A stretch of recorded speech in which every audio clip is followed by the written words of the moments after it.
Non.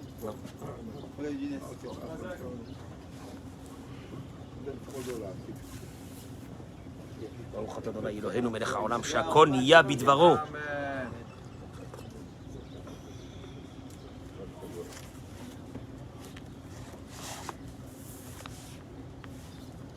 Pour la refoua chez les mains, ça va? Sarah Colette, Bat Louise, Chana Bat Sarah, Monique Esther Bat Odette, refoua chez les mains. À Yitzhak, mon ami Yitzhak Ben Avraham, Colombani. Shmuel Ben Esther. Zora Solika Bat Sultana. Guy Lévy. Abba Marie Rabbi Avraham Bar Simcha. Esther Bat Misa. Et Leilun Nishmat. Salomé Rachel Perl Chaya Bat Miriam. Nicole Rachel Bat Ibet Chaya. Rabbi Yaakov Nissim Ben Suzanne. Pelina Bat Suzanne. Salomé Rachel Perl Chaya Bat Miriam. Huguette Lydie Bar Perl Genouna. Et c'est tout ce que je me souviens. Bon.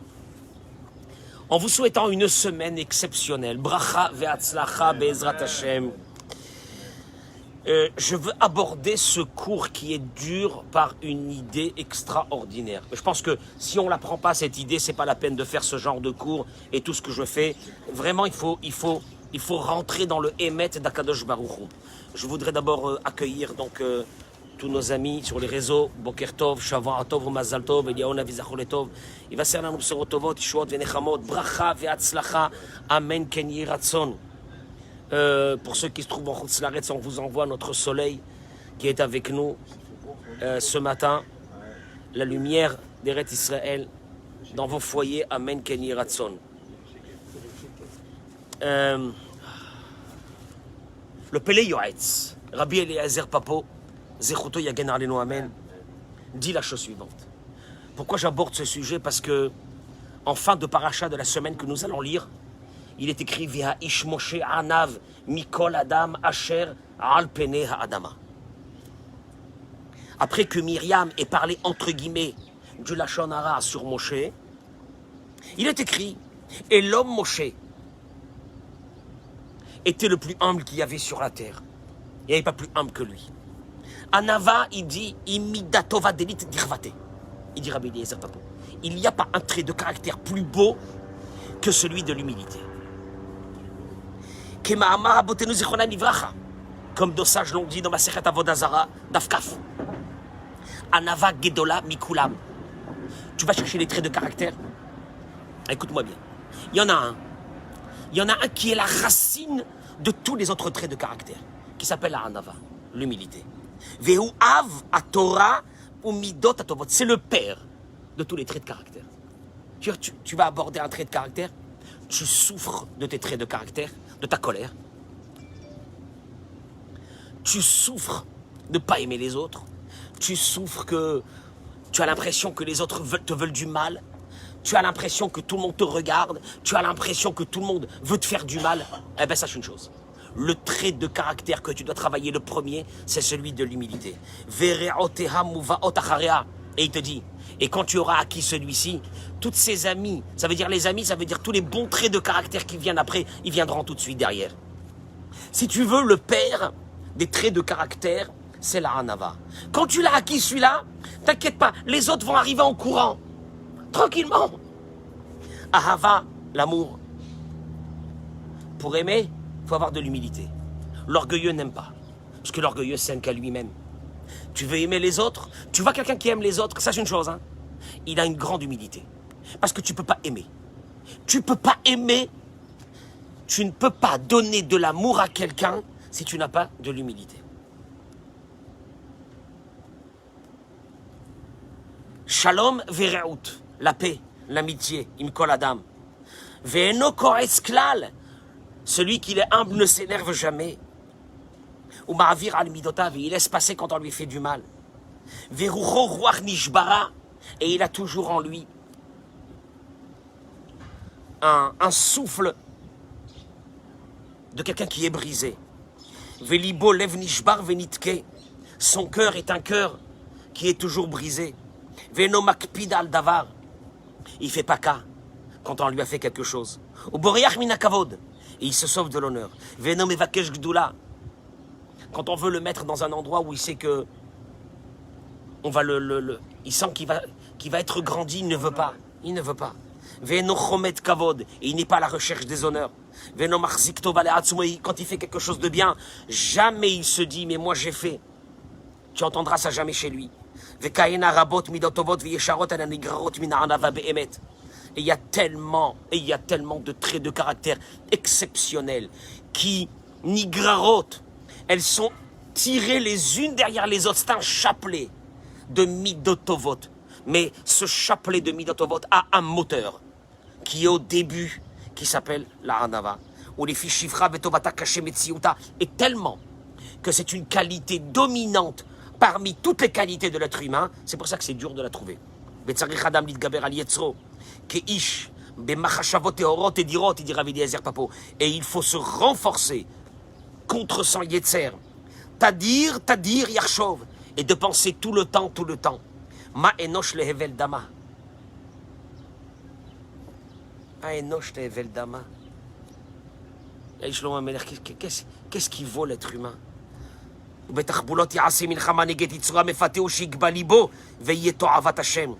Et attention, bats-toi contre ton yetzer tous les jours pour ne pas que ton cœur s'élève. Veillez ton avat Hashem, parce que tu deviens une abomination, car c'est une abomination aux yeux de Dieu. Il n'y a pas quelque chose qui est abominable aux yeux de Dieu plus que l'orgueil.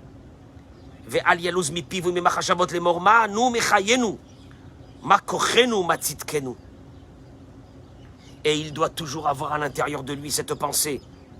Qu'est-ce qu'elle est notre vie? Qu'est-ce qu'elle est notre vie? Réfléchis 3 secondes.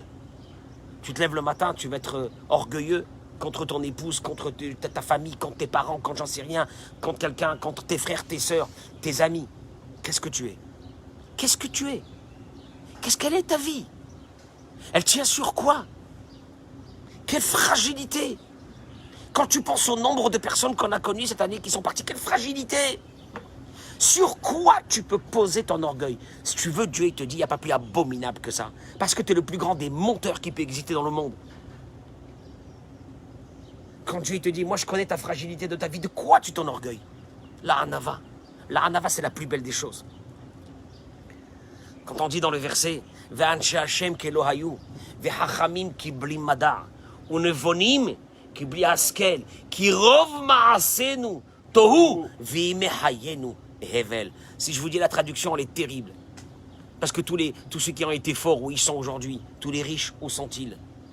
Tous les intelligents, où sont-ils? On est là, Rav, on est là. On est devant vous. Ouais, parce que Dieu le veut. Parce qu'on dépend de lui. C'est tout. Rien d'autre. Et cette pensée, il faut l'avoir toute la journée.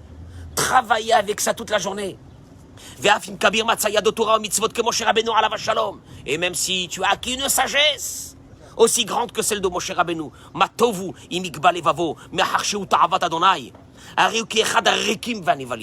à quoi ça sert toute ta sagesse? Si tu deviens une abomination aux yeux de Dieu et que tu deviens comme un moins que rien aux yeux de Dieu.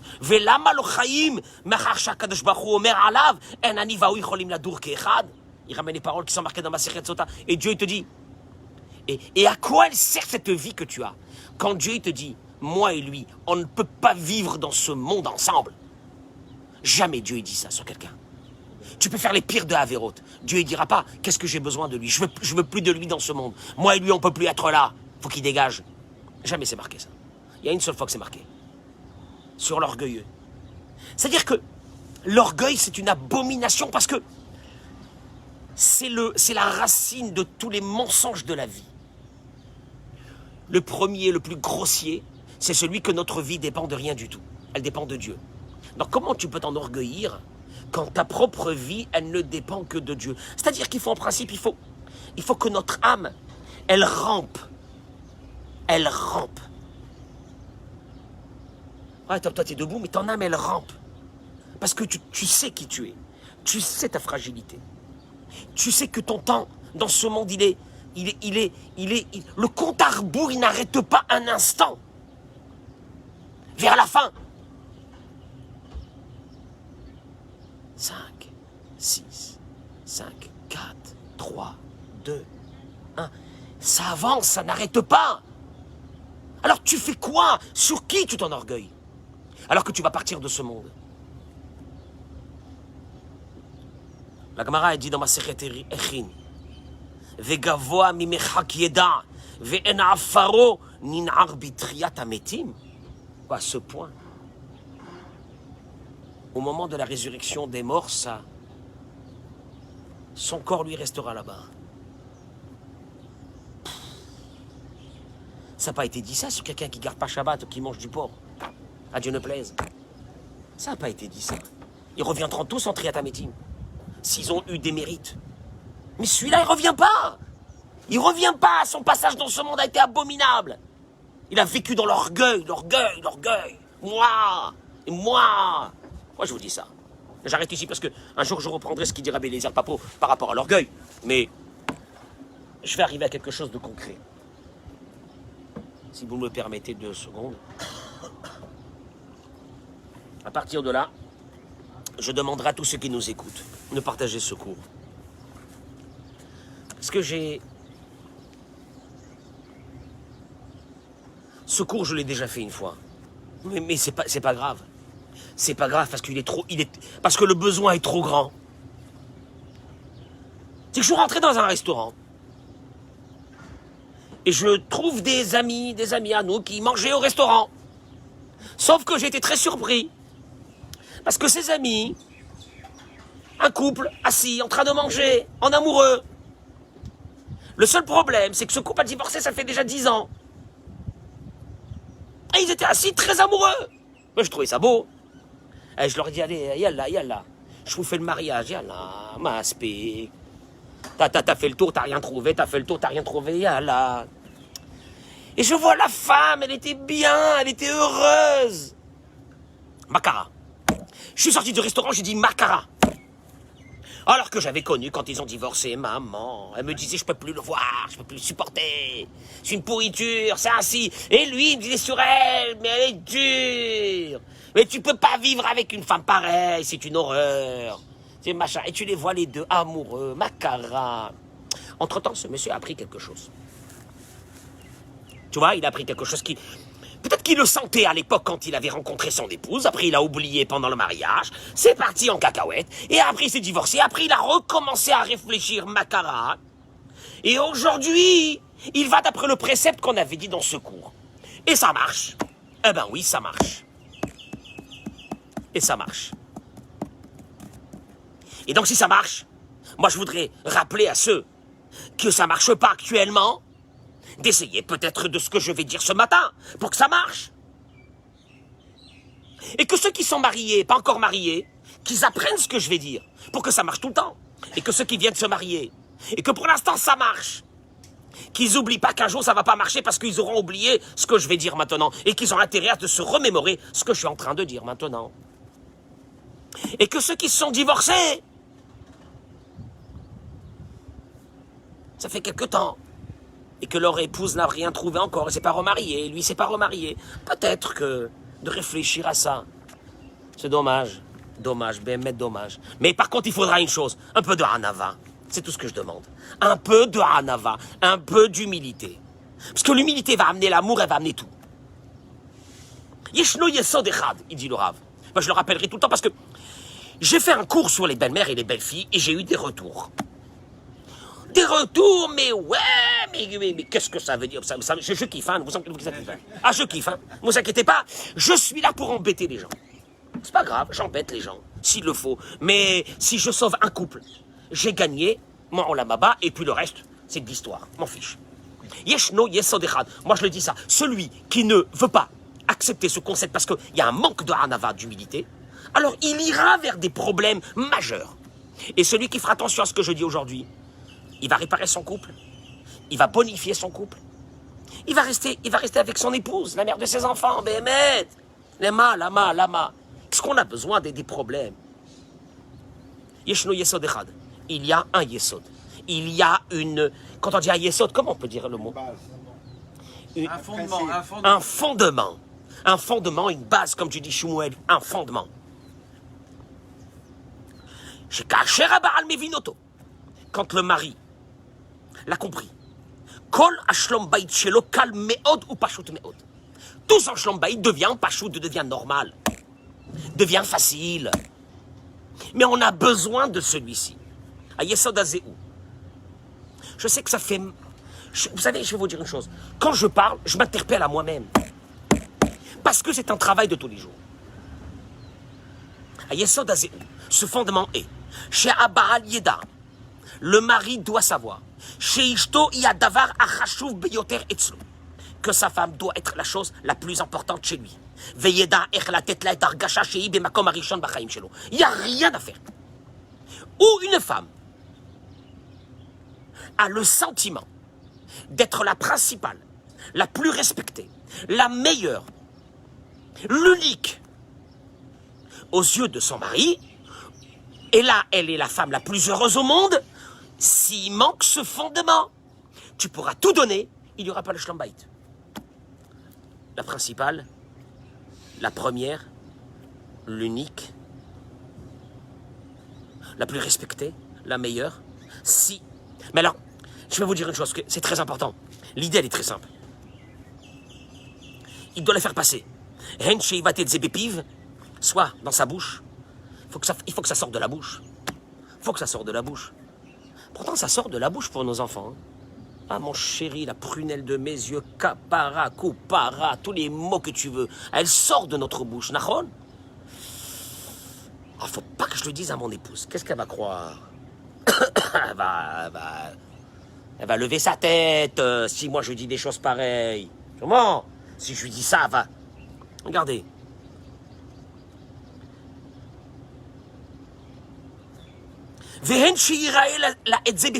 Soit par sa bouche, soit de le montrer de façon concrète. Il faut que ça soit concret. D'abord avec ta bouche, que tu dis que tu aimes, que tu lui montres, que chaque fois qu'il y a quelque chose de bien dans la maison, tu la félicites, et que tu lui dises qu'elle est la principale dans cette maison, et qu'il n'y a personne à part elle. Et deuxièmement, concrètement. Kegon, et c'est pour ça que je vous avais dit que quand il y a un problème avec les belles-mères, c'est parce que d'abord, la femme est en carence de ce sentiment. Et cette belle-mère, entre guillemets, menace, parce qu'elle voit que le fils, quand il regarde sa mère, il ne supporte pas ça. Il regarde sa mère avec un regard d'admiration. La Torah te dit zélo, zélo, zélo, kacha. Ah, ça marche pas. Écoutez-moi bien ce que je suis en train de dire. Zeno rave ayom. Tout le problème de Shlom Bayit commence par ça. Alors, concrètement, quand elle lui demande quelque chose, et que cette chose vient sur le compte de projets qu'il avait. Ou bien il y a quelque chose que lui il aime et qu'elle, elle n'aime pas. Il doit annuler son projet à lui pour sa volonté. Moi, ça vous aimait pas, hein? Et il va lui prouver à travers ça qu'elle est plus importante que ses projets à lui. Il n'y a rien à faire. Le Shlom Bayit. Après, moi je dis aux femmes, quand vous avez un mari qui fait des efforts et que tu sens que Béhémet il est fait, moi j'attends des femmes aussi qu'elles ouvrent leur bouche pour féliciter son mari, pour l'encourager. Parce que ce que le mari fait, c'est pas obligatoire. Il le fait parce qu'il a travaillé ses midotes, encourage-le dans ce qu'il fait. Mais s'il y a une femme qui est là elle ouvre sa bouche que pour dire les critiques sur le mari, ça n'avancera pas. N'importe qui a besoin d'être encouragé. Quand tu vois qu'un mari, il aimait Vatel, il annule un projet, il devait aller faire du foot. Allô, j'ai besoin de toi. J'ai mon foot. J'ai mon foot une fois par semaine, mais j'ai mon foot, j'ai mon tennis. On m'attend au comment on appelle ça au country là, ce macom de Mtumtamim. Au country, on m'attend au country. Au country, c'est un endroit fermé. Le country, c'est quoi? C'est un endroit fermé où tu payes pour que ceux qui sont dehors te regardent que tu es à l'intérieur. C'est extraordinaire, c'est que de la gave. Mais c'est pas grave. Non, moi tu as ton abonnement au country, la gava. Va jouer au tennis là, il y a un terrain de foot. Pourquoi tu rentres pas ici? Non, mais nous on est au country. c'est select. On ne se mélange pas aux autres. De la gava. De la gava pour ce corps qui va partir de ce monde. Shem et Rachem. Que de la gava. Alors, là-bas, tu sais que j'avais mon cours de tennis à Valma. À Valma. Écoute-moi bien, ma chère épouse. J'avais mon truc de tennis avec mon coach. Avec mon, je sais pas quoi. Hein? Avec mon coach de tennis, mon coach. Et mon coach. Non, sinon, pourquoi j'ai fait un abonnement si chaque fois elle m'appelle pour me dire qu'elle a besoin de moi? Non! Hein? Nous, on est ici à Makom Torah. Je veux, écoutez, vous savez ce que je veux? Je veux que pendant cette demi-heure demi-heure, trois quarts d'heure de cours qu'on fait, on soit dans le Hémet. Après, on va sortir, notre vie elle va retourner dans sa perversion. Mais déjà pendant cette demi-heure de cours-là, qu'on soit dans le Hémet, et que tu dis à ta femme, tu sais quoi? Béhémet, tu as besoin de moi? Ani mevaten, Mikol Alev, Mikol, vous allez le voir, Mikol, pas du mytho, Mikol Alev, j'annule ce cours parce que tu as besoin de moi et je vais venir. Vous allez voir que c'est ça la Avodat Hashem. Si je t'appelle, je te dis j'ai besoin de toi parce que Chas Shalom, Ariel, Chas Shalom, il y a des Sefer Torah qui sont jetés par terre, qu'est-ce que tu fais? Mais tu fonces, tu finis tu jettes ton travail, tu fermes ton bureau, tu cours et tu viens, qu'est-ce qu'il y a? Rav Cohen il m'a appelé, il y a des Sefer Torah jetés par terre. Tu vas pas dire, Rav Cohen, je m'excuse, je peux pas, j'ai mon cours de tennis, je peux pas. Tu vois le problème? Le problème, il est là. Le problème, il est là. L'importance qu'on donne, l'importance que Dieu donne à ce Shlom Bayit. Et là, il te dit, quand ta femme, elle verra que tu annules tout pour elle, et des fois même, elle va te tester, pour voir si tu annules tout pour elle. Partagez-moi ce cours, s'il vous plaît, partagez-moi ce cours, on en a marre. Partagez-le en masse, en masse. Et qu'elle sentira qu'elle est la première. C'est une femme épanouie dans une maison. Il n'y a rien à faire. Il n'y a rien à faire. Écoutez-moi bien ce que je vous dis. C'est la chose la plus importante. Elle veut être la principale, l'unique, la chose la plus importante dans la vie de son mari. Et qui va profiter de ça? Mais qui va profiter d'avoir une femme épanouie à la maison? C'est le mari. C'est le mari. Moi, je le dis aux hommes, à tous les niveaux. Tu veux qu'elle soit smecha, la simcha, qu'elle soit souriante, qu'elle soit amoureuse de toi comme elle était. Avalama, elle était amoureuse de toi au début. Parce qu'au début, si elle te disait, mon chou, mon chéri, j'ai besoin... Quelle heure il est? Il est 1h du matin, elle est folle. Mais t'es pas encore mariée. Elle a besoin... J'ai besoin de toi tout de suite. Mais bien sûr que j'arrive. Mais comment que j'arrive? Mais j'arrive tout de suite. Makara. Eh bien, à ce moment-là, elle était amoureuse. C'est pas shoot. Elle était l'unique, elle était la principale. Zé machi irotza. Et regardez, parce que je suis pas en train de vous dire une chose n'importe quoi. Bishvi la vie est à pnimiyut shel nekuda. Pour comprendre le point le plus profond de ce que je suis en train de vous dire, il faut se remémorer tous les jours. Tu rentres à la maison, tu dois te remémorer tous les jours cette idée. Quelle idée? Quand la Torah, elle a dit Kol kevuda bat melech penima, c'est un verset dans Tehilim, hein. Vous aimez Tehilim ou non? Bah c'est Tehilim qui le dit, que je voulais que je dise moi. Kol kevuda bat melech, tout le kavod, le prestige de la fille du roi, de la princesse, penima, est dans l'intérieur de cette femme. Pas penima qu'elle rentre à l'intérieur de la maison. Penima, ça veut dire l'intériorité féminine, c'est ce prestige, ce kavod d'être unique, d'être la principale, et c'est ce qu'elle veut. Tu veux pas, ne te marie pas. Mais tu vas te marier, écoute-moi bien. Tu vas te marier, tu vas avoir en face de toi, je le dis aux hommes, en face de toi, une demande massive et incessante de respect, de prestige, d'unicité vis-à-vis de cette épouse. Tu veux pas, ne te marie pas. Parce qu'elle a été créée comme ça. Ah, ne te marie pas. Ou si tu es marié et tu veux pas accepter ce que je suis en train de dire maintenant, divorce. Les mains. Tu vas faire souffrir une femme qui, elle a cette carence, elle a besoin de ça. Et je dis, messieurs, quand il y a cette carence, écoutez-moi bien, quand il y a cette carence de reconnaissance, de prestige, qu'elle est la principale, qu'elle est l'unique, que tu annules tout pour elle, qu'elle sait que son mari, c'est ce qu'elle a besoin parce que c'est ce que Dieu lui a fait. Quand il y a cette carence, il il y aura d'autres carences. Je ne veux même pas rentrer dans ça. Il y aura d'autres carences. Il y aura d'autres carences à la maison, il y aura d'autres carences dans la chambre à coucher, il y aura d'autres carences partout. Et le type, il est là, il dit, mais qu'est-ce qu'elle a, elle est dure. Mais qu'est-ce qu'elle a, elle est comme ça. Mais elle est toujours amère. Elle est toujours comme ça. Mon pote, tu n'as pas localisé le problème. Et tu vas tourner une vie entière à te battre sans localiser le problème. Quand tu étais fiancé, c'était pas comme ça. Quand tu venais de te marier, c'était pas comme ça. Parce que toi, t'étais pas comme ça, comme tu es aujourd'hui. Et ben la saute. Et il n'y a pas une femme qui te dira non, j'ai pas besoin de tout ça, mon chéri, tu fais ce que tu veux de ta vie. Et l'okayam. Ça, c'est pas. Écoute-moi bien. Tu vas te marier, tu es marié, tu as un travail de Avodat Hashem, je termine avec ça. On ne peut pas vivre avec une femme comme on vit avec un homme. Et quand j'ai un copain. Mais moi, je suis bien avec toi, toi, tu viens avec moi, on est tranquille, on bosse ensemble, on travaille ensemble, j'ai des copains, mais monsieur le rabbin, j'ai des copains. Les copains, ils me demandent jamais rien, on est très bien avec les copains. Oui, le copain, oui. Tu as raison. Et là, celui qui vit avec une femme doit comprendre le jeune homme féminin. T'as pas compris le jeune homme féminin, dégage.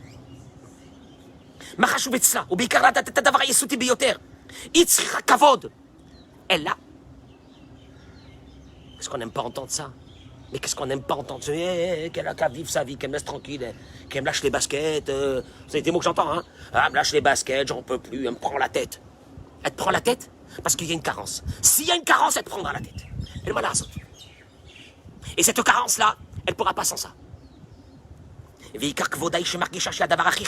Son prestige, son honneur, ce que Dieu lui a mis à l'intérieur. Et tu vas comprendre un petit peu, là tu vas comprendre un petit peu quel a été le projet de Dieu dans ce mariage. Parce que Dieu, pourquoi il nous a fait ces mariages, la vérité? Mais ça nous a saoulés, ces mariages. On était bien célibataires.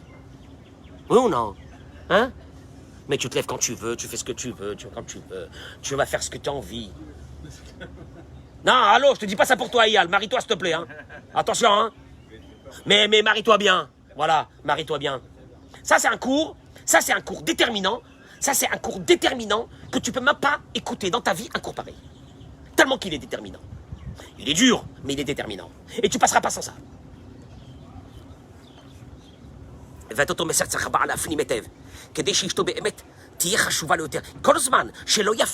attention, n'essaie pas dans ta tête de te dire, il dit le Rav, n'essaie pas dans ta tête de te dire, je vais faire comme si. Je vais faire comme si, parce qu'elle me saoule. Je vais faire comme si. Le Rav, il te dit, ça ne marchera jamais. Le comme si ne marchera pas. Elle le sent au plus profond de son être.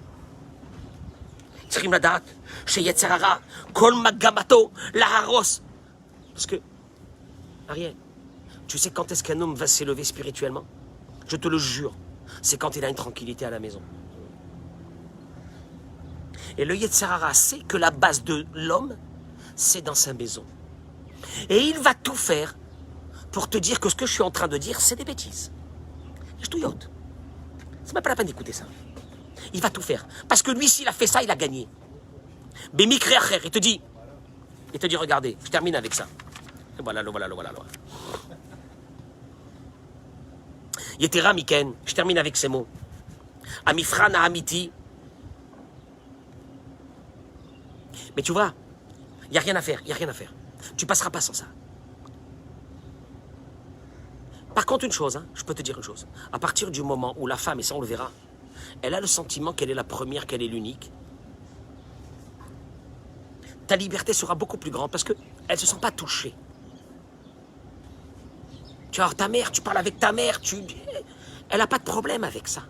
Parce qu'elle sait qu'elle est la principale et qu'elle est l'unique. Mais tant qu'il y aura cette carence, elle sera ton policier. Et elle t'empêchera de donner de l'attention à autre chose qu'à elle. Et toi, tu te dis, mais elle est folle. Mais elle ne me laisse pas vivre. C'est parce que ton travail, tu ne l'as jamais fait. Ou ça fait très longtemps que tu l'as arrêté.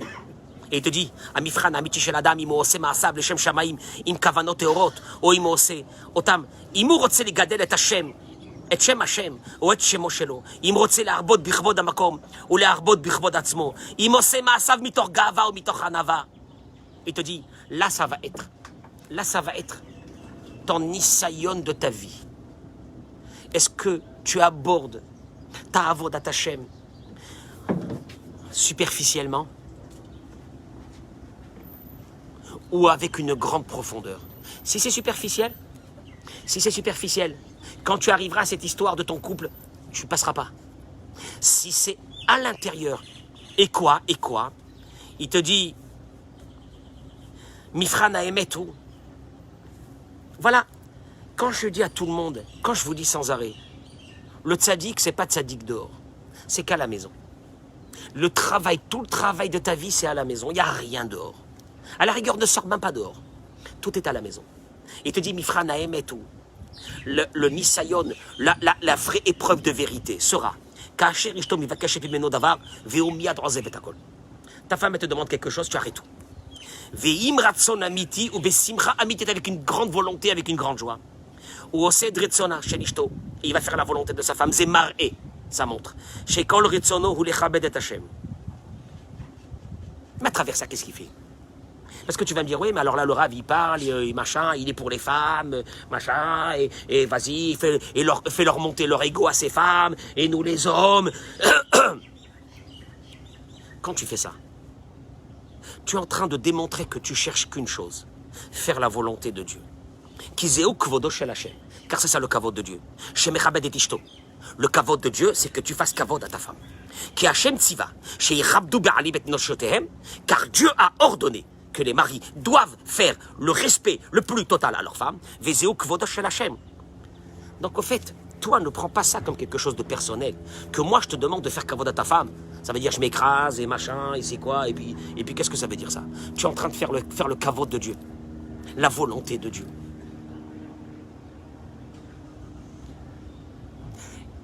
Et si je te demande de faire kavod à un copain, tu le feras facilement. Mais quand je te dis pour ta femme, tu n'acceptes pas. Parce que c'est la vraie avodat Hashem. C'est la plus difficile et c'est là-bas que le Yitzhara se trouve. Moi, je vais ce matin, je termine, je veux ce matin réveiller les consciences pour quelque chose. Mais vraiment, pour quelque chose. Si la Torah te dit Kol kevuda bat mener penima, qu'une femme ne peut pas vivre qu'avec un sentiment, elle a besoin, qui est celui d'être la principale de son mari.